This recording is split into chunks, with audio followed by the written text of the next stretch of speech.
Hey folks, Cal here at Eastern Desert. Welcome back to yet another video. Today I thought I'd put a little short video out there on just different types of bridge systems because people have asked me to get some content out here on this. I am probably one of the few decent top US players. Certainly one of the certainly probably the most experienced top US junior that has delved a lot into different bidding systems. And I'd say even among the bridge expert community, if you would consider me somewhat part of that, or at least approaching that, there is not very many people that think about different bidding structures and systems and how to improve over standard. There's definitely a divide among even the best players and players that focus a lot of time into just having very good agreements in their standard system that they're used to, whether that's 2/1, whether that's some sort of precision. And the people that experiment and think about different bidding structures and how to improve the game. So I have here on my screen just a list of common bidding systems. I also have the Wikipedia page. I thought we'd just look through common things that are listed here, and I could talk through my experience of different kind of things and what I know of it. Talk about what I think is good, what I think is played, what I think is common. I mean, I think these are all good things. I think new players are often naturally curious about other bidding systems and they're afraid to ask. You see one version of standard, but everyone has there are 20 other versions of standard. And it becomes kind of a whole nightmare. And at the end of the day, you're playing your basic club game online or in person, and you're trying to get the basics of bridge. People throw so many things at you, like Bergen raises versus normal raises versus all these different gadgets that people play, like crisscross and a zillion different things anyway that most people don't have the mental energy to think on a high conceptual level what actually it is they're playing and what they would want to play. So I thought we'd talk just a little bit about it in kind of a short video. This is pretty freeform, just getting some thoughts out there. And I'm always happy to answer more questions if you want to probe me about bidding systems in my Discord or in the comments down below if you're interested in learning one of these systems. So without further ado, let's just kind of talk through the basics here. I started making a list before starting this video of kind of these are kind of the different things I see discussed in general. These are probably the 12 most commonish kind of systems that I see played or in the meta. And really, it's going to be a focus on these top three, really, these top two, 2/1, and Standard American, which I put down here. Further down the list are more kind of variants of things at the top of the list. This isn't the most organized, but these are just the common things that are played in the culture. So 2/1 is kind of the top common American system. Using natural, it's a 5 card major based system. So the basis of 2/1 is majors promise 5 cards, and minors promise 3. You sometimes see this denoted as a 5-5-3-3 system. If you go to some versions of 2/1 in Europe, they play different versions 5-5-4-2, or these are just describing the minimum lengths of your opening bids. And then a key feature of 2/1 is the 2/1 convention, where a simple new suit at the 2 level by your partner. There's 6 auctions like this. There's a spade, 2 clubs, 2 diamonds, 2 hearts, a heart, 2 clubs, 2 diamonds, and a diamond, 2 clubs, which is even kind of its own special auction, even among 2/1. You'll see these bids are game forcing, which is a specialized thing to the 2/1 convention. But otherwise, it's a very natural system. You're just bidding your suit lengths. You're trying to describe your hand. And we're not clustering anything by point count so much. It's just bidding your hand. You're bidding naturally. Then 2/1 is played in a lot of the U.S. It's played in most of Europe, honestly, and even parts of Asia. It's kind of it's pretty much the default bidding system. I mean, if you go to Europe and Asia, especially, there's different subcultures of people having played other systems because there are different parts of systems developed in other parts of the world and they became prominent there. But if you look in the American culture, it's definitely almost 90% 2/1, except for some system aficionados that might pull out of precision. You really see any if you're a U.S. based player, you rarely ever see anything besides 2/1 precision. Then we get into precision, which is an interesting system. You also hear precision referred to as strong club. Um, if we're talking specific, strong club is the generic idea of playing one club as your strong opening bid, and precision is the most common variation of strong club. which involves like usually a 14 to 16 no trump, one club strong, two diamonds short, three suited short diamonds, one diamond is two plus. These are kind of the fundamental bidding blocks of like a precision system. Two clubs, promising luck clubs, and an opening hand. And then even among precision, precision is like even more sketchy than 2/1, and that there's many different subtypes of precision, and a lot of the different subtypes of precision revolve around responses to your strong one club opening. So kind of the classic old school precision. This is called like the C.C. Way precision, because that he was like the first person to write a big book about it. And I don't know the full history of the origins of precision, but it's often attributed to books in like notes by C.C. Way. And this involves like natural 5+ suits to a one club opening. So this is I open a club and you bid one of a suit. It's going to be natural. It's going to show 5 or more cards, and it's going to be game forcing. And that's pretty much has been the common way to play precision. There are other versions. So there's like a mech. There's like so the next kind of there's a bunch of variations on this. So another version might be playing transfer positives. So you could do the same sort of idea, but a diamond could be hearts, a heart could be spades. One note could be clubs. Two clubs could be diamonds, for example. You could do a similar sort of thing. That's kind of one evolution of this. There's a version called Meckwell Light, which ironically I think is not when Meckwell was playing when they last were doing in their serious partnership. I think they had their slightly different structure, but Meckwell Light or Standard Modern Precision. There's a book by a guy named Dan Neal, I believe his name is. He has a very good book on this. I'm sorry for misspelling Dan's name wrong. But this uses the concept of one heart as any like 8 to 11 type hand, and then other bids are natural positives, but they show 12 plus, which makes it more easier to find slams. Because if your positive basically says we at least have a minimum slam try, which is its own interesting idea. The actual Meckwell, there's some other ideas with Dan's Things book too. Like part of Dan's book, there's two versions. There's one version where a spade is 12 plus, and there's a version where a spade is 8 plus. So one heart is 8 to 11, denies 5 spades is a variant of that. I'm not going to write all that down, but there's different fun versions of that. I know actual Meckwell has another structure. I'm not familiar with it because I've never played it, but I know if you like Google their notes from like a other past like a recent world championship or something within the last 5 years, you can find a completely different you can find a completely different club positive structure that they use.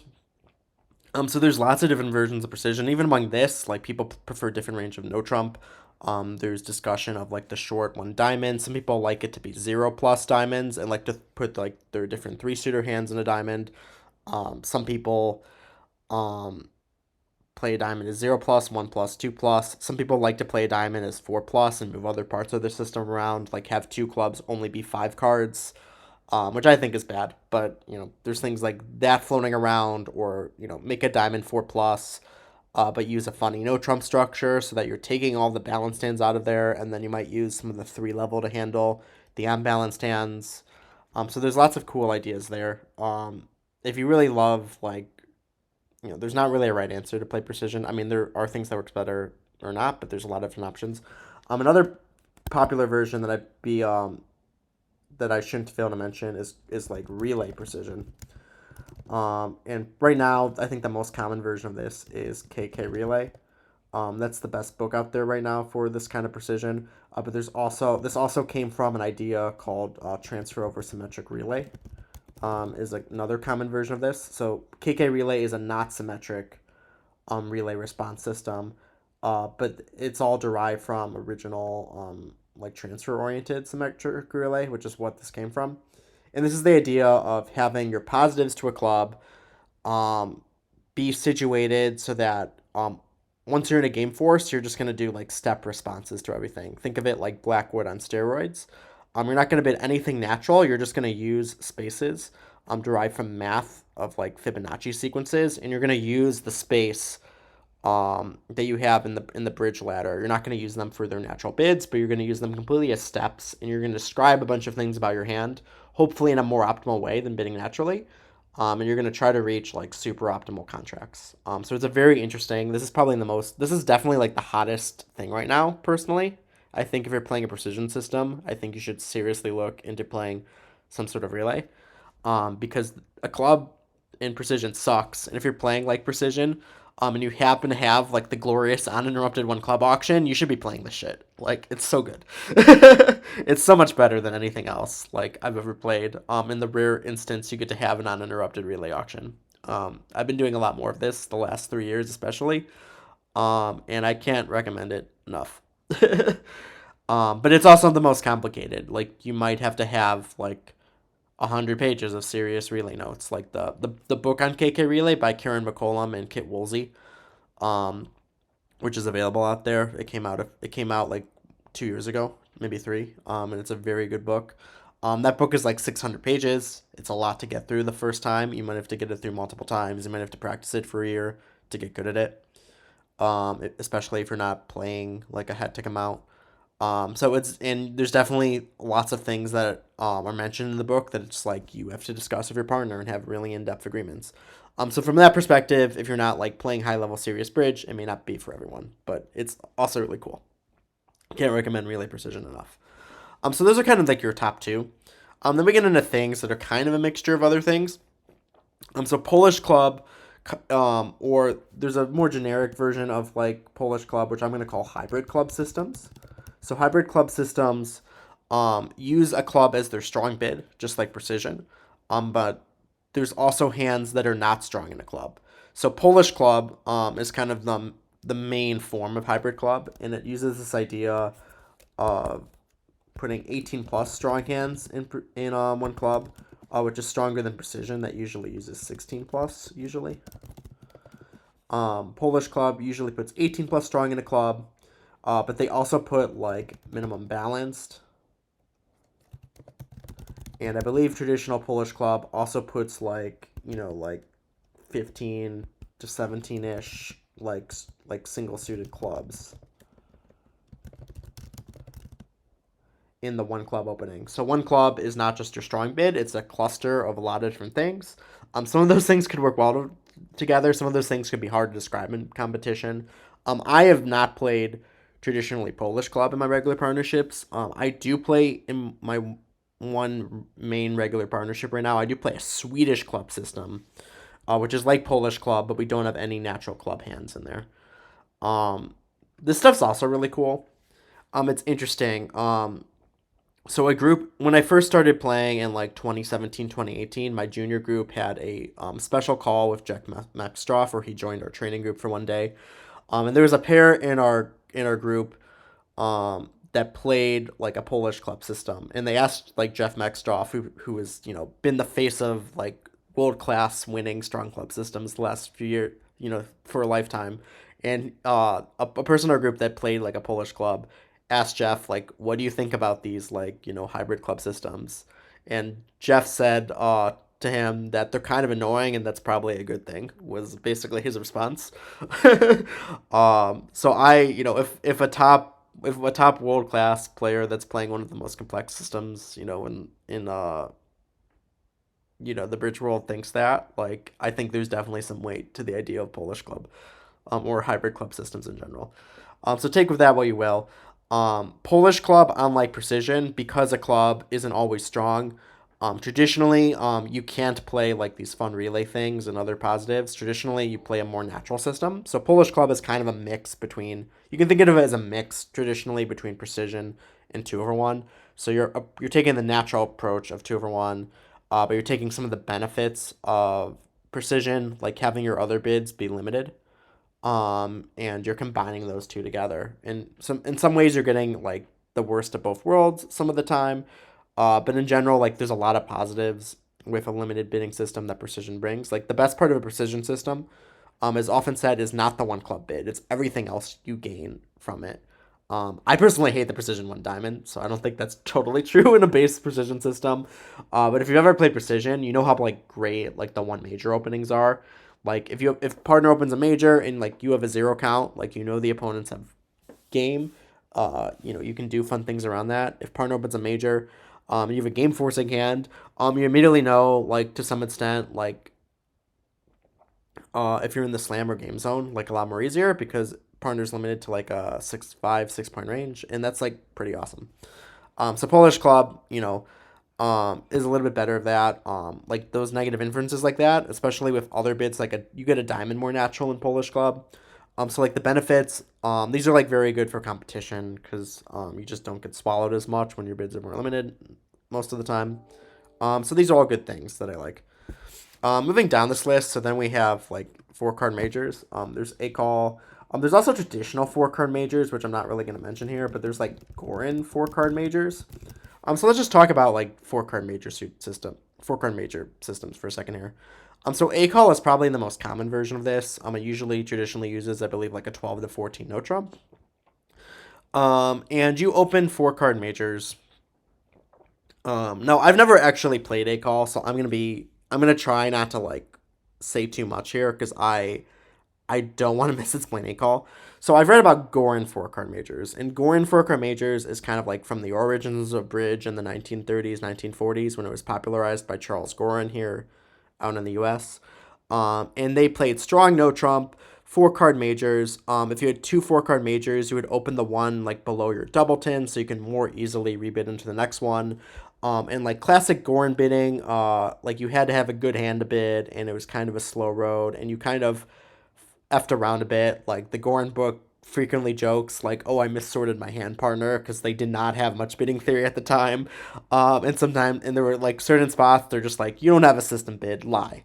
Do whatever do whatever put your hand down jokingly to your partner when you're in a bad contract or whatever. So Gorin Bidge is kind of like that. A call is kind of the evolution of that, from my understanding.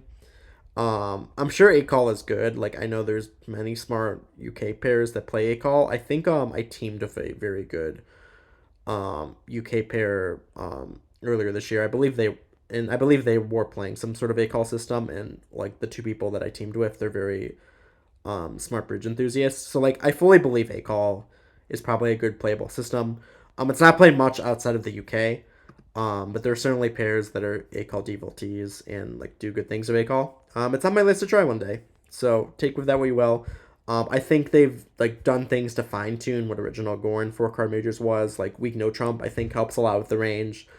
And then there's fancier things you can do with A call these days. I believe with like your game forcing auctions and sequences and some of your rebids. Um, so A call is basically modern version of Gorin, just taken in a different direction because Gorin basically became standard American, which is further down this list. But the Brits, kept the idea of 4 card majors and developed their own system. Next on this list is another 4 card major system that I wouldn't want to leave out because I've played it for a long period of my bridge life. And this is 4 card major Canopy. So Canopy is the idea of usually just like always opening your 4 card majors first, even if you have a longer minor. It's traditionally played as part of a precision system, but not necessarily. There's other good books out here. The best book for Canopy, the main one out there is one by like a guy called Ken Rexford. There's also a book by this guy. His last name's like Camus. Uh, I'm gonna misspell Camus, so I'm not gonna write it out. But it's like it's called Bridge for the Unbalanced. I think is what it's called. I think it's like Kevin Camus. Let me just Google it quickly. Oh yeah, Kevin Camus, this guy. I really like his book. He read the Ken Rexford book and developed his own ideas. This is a strong club system. Some of his ideas about hand evaluation are a little bit different from the mainstream, but this is like probably my favorite book. If you want to learn modern canopy. I played a version of Canopy for a long time. The one major bids I like even more than like the precision one major bids because you're basically playing precision, but you're playing a really funky version of precision. Canopy has suffers in competition because like if you open the bids that show a minor and then you have like a 6 card major, that's a hard hand to describe. Opening a hand with showing a minor and when you have exactly a 5 card major is also hard to deal with in competition. So like primary, major, shorter, minor hands are very difficult in precision in Canopy, but the secondary major hands where you just open a major are beautiful. You find like great, beautiful, unbalanced things. But Canopy, traditionally no one's ever really like cracked a good Canopy system. It was popular for a while. It's definitely fun, but there's very few top level expert players that I would say play Canopy. Like no one's ever quite figured it out. I have a system that I think is actually I had a system for a while that was very good with Canopy, but we still had some small flaws that gave us problems, and we eventually transitioned away from it. But I do want to fix it one day because there's something there. There's something really intelligent to Canopy systems, that are great. Um, so anyway, that's my little spiel on Canopy. Next we have a fun meme system. It's called EHA, Every Hand an Adventure. Um, uh, this was a stupid meme system from the 80s, where any 5 card or longer suit with like 5 to 11 points. Traditionally, I think it was 6 to 12 points. You just always preempt at the 2 level, and then your 1 level bids are natural and forcing. This is a really memey system, but it's kind of fun. I'm not gonna lie, I played this a little bit when I was first starting out as a junior. Um, and it's kind of fun. I thought I just listed here because I have fond memories of Viha. Fantunes is actually almost basically a variant of Viha. So Fantunes was played by these cheating European pairs. So it's not very well regarded. Um, so basically, they played the system of natural 1 level openings that were unlimited in forcing, sort of like 2 over 1. And then their 2 level was like good 7 to like 10 point hands that were unbalanced, often with like a 5 card with a decent 5 card or longer suit.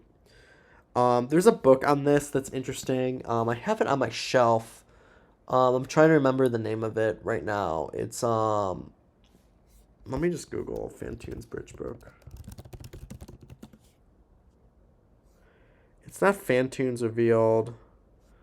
Um,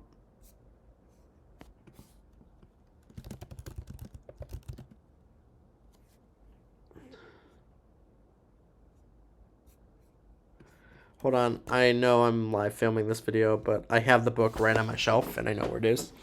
So we're gonna quickly look for it if no one minds, because I'm bad at editing. Oh, it's called the Moso system. Okay, if you want something, Fantunes it. So there's also the system called the Moso system by like Richard Granville. These all, it's called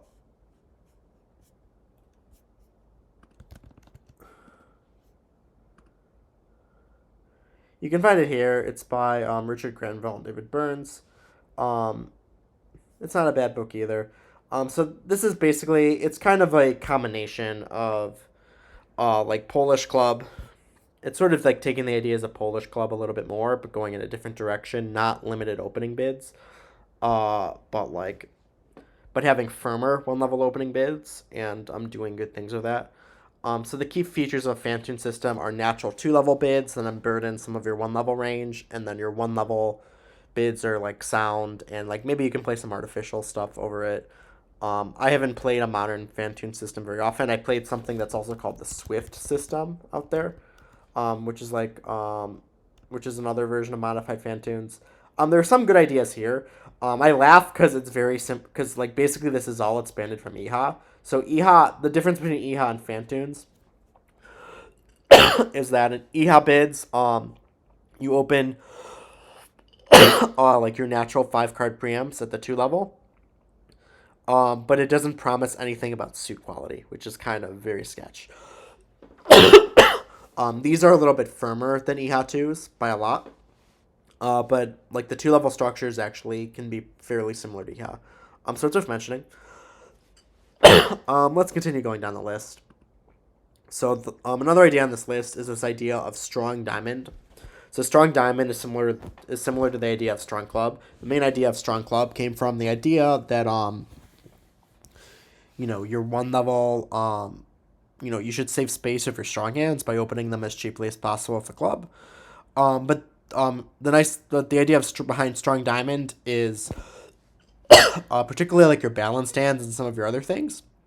When club is a good bid, because it does save a lot of space and it's good for other things. Perhaps like your more common openings, like your weaker, like 10 to 15 hands, good 8 to 14 hands, like that kind of thing. And so some people have tried playing strong diamond where they put a lot of like they want to use a club for their more common openings, which are often weekends, and so they use a club for different things with that. They play a diamond as strong, which is definitely worse in terms of space for your positives. But like particularly if you're playing like a strong diamond relay system, which is like the best version of precision, up here, you could do a similar sort of thing. Like if you optimize the space with the best methods, maybe giving up, maybe starting at a diamond versus a club ain't so bad. So there's some ideas here. A mentor of mine, Sam Dinkin, has a system called the Infernal Machine. I'm not sure how much of that is public, but it's a really novel system. It's unlike most things I've ever seen. Um, they use like four. They open like even lighter than a standard one club, which is usually like 11 to 15, good 10 to 15. Infernal Machine I think opens like most 8 counts.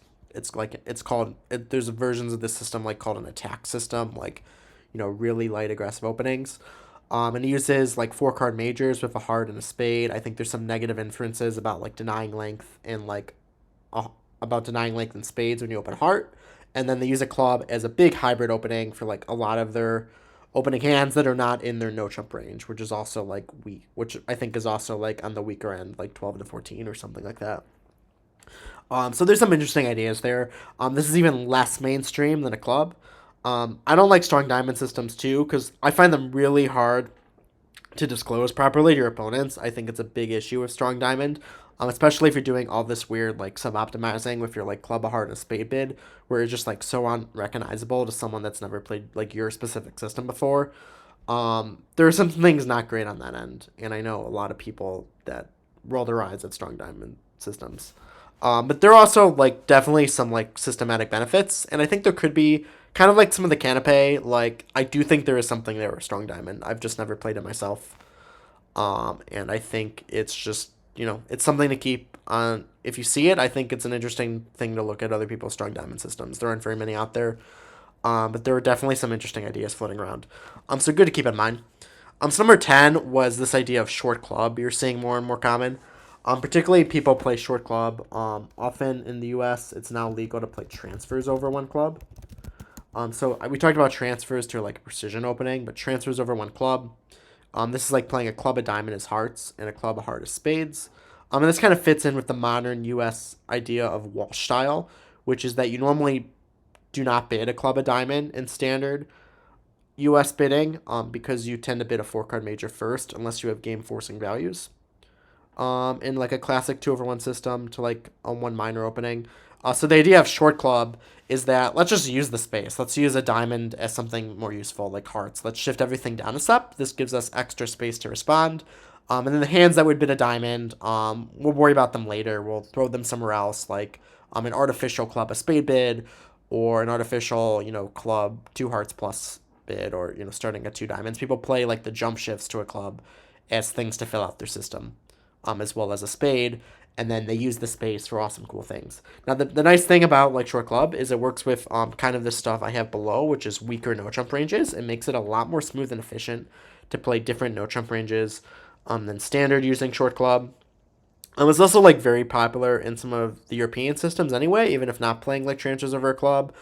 You can make like your diamond opening promise 4 and unbalanced. You can even make your diamond opening promise 5 or more cards if you want. There's some really smart, like cool ideas here, with the short one club.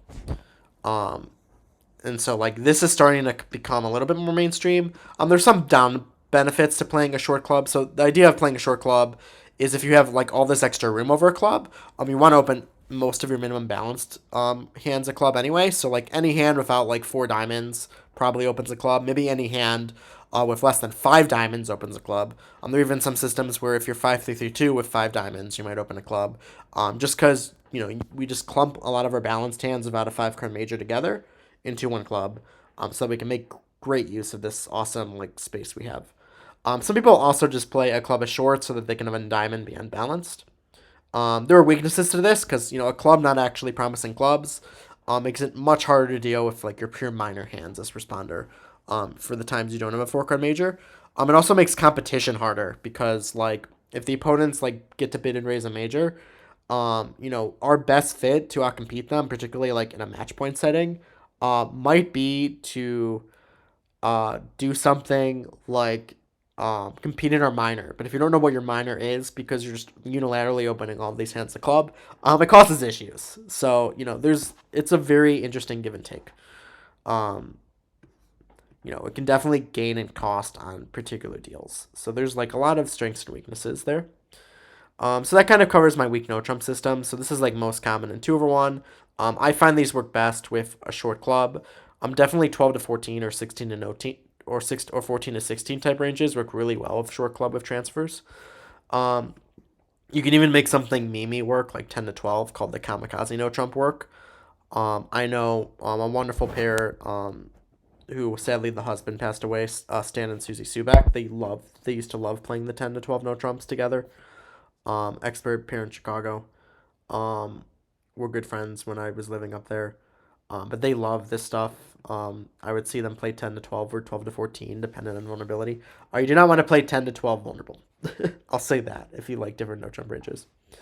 Lastly, down here, I have, just to finish off the video, I have Standard American listed, which is like, your normal version. It's pretty much the same as 2/1, except you're not playing these bids as game forcing. Really kind of the origin of like, standard modern American bidding went, from Gorin to Standard American to eventually playing this concept of 2/1. Um, Standard American is definitely still taught to beginners. Sometimes teaching them straight 2/1 from the beginning is becoming more common. To a beginner, there really is no difference between Standard American and 2/1 all that much. So like for like the thousands and thousands of like beginners players across the U.S. or the world, learning a natural 5 card major system, this isn't gonna matter to you. You're basically playing both because like you don't really know what you're doing at the 2 level and that kind of thing.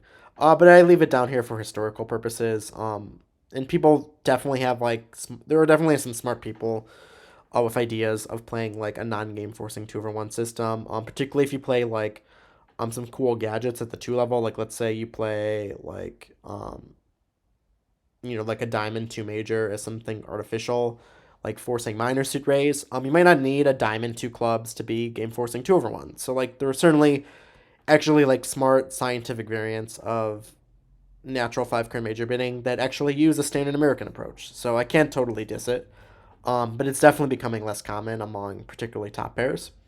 And then last year I had Forcing Pass, which is a system that's banned in the U.S. So Forcing Pass is kind of taking the idea of Strong Club, of using the most space. We save if we want to open our best strongest hands with the cheapest bid possible. We do that with a club because it's the lowest. It's the lowest suit we can bid. But you can actually go one lower, right? You could go. The cheapest opening bid is actually a pass. So this isn't allowed in the U.S. because the U.S. like American Contract Bid Bridge League strongly encourages really only thinks of bridge in terms of like natural bidding systems. They don't really think of a bridge for like the common person in terms of like like artificial spaces and steps. Like someone that plays a lot of relay systems might start to think of bridge as really just space and not uh not in terms of like bids showing suits and things. The more artificial your system gets. So to protect like the common players and stuff, forcing pass is completely legal because if you play forcing pass, the problem is your club or diamond bid have to show like what a pass would be, and you're just like that's being labeled in the U.S. as a purely destructive action. Like basically like if you can just open a club or like a spade on any hand showing 0 to 7, showing less than an opening bid, um, that's really just kind of like screwing around, and it's not really fair. And this would never be played by a large percentage of people anyway, even if it was allowed. So it's really just like an unfair advantage, trying to take advantage of people that are unfamiliar against playing a lot against these systems. So to protect kind of the standard average rank and file member of the ACBL, even like the rank and file, more top, players that don't play much against this. This is just not allowed. If you go outside the ACBL and go, to Europe, there are places, I believe it's like the brown stickers. They have like the sticker system, like green, red, brown. There might be another color beyond that, but like if you play in Europe, and then like WBF events, I believe you're all allowed forcing pass. But there are some restrictions. It's probably only allowed, I think, mostly for team events. And there are restrictions on like how many like of the more complex, like unfair quote gadgets that are unfamiliar people that you can play on your card.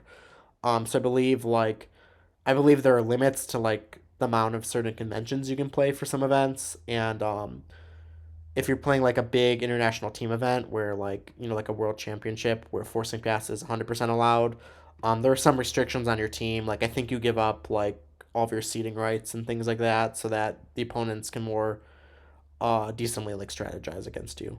I'm not 100% sure on regulations like that because I've never been in a situation, but something to keep in mind. But if you like good theoretical events, this is good. So anyway, hope you enjoyed today's video. This covered a lot. We didn't even get to this whole list of other cool breeding systems. Maybe we'll look at this in another video. Just to keep this short, we'll end this here. So hope you enjoyed. Tell me about which spinning systems you like and want to try below in the comments or out in my Discord server at Ace in the Desert, which you can also find a link on my channel. Thanks for watching, and I'll catch you in the next one. Peace.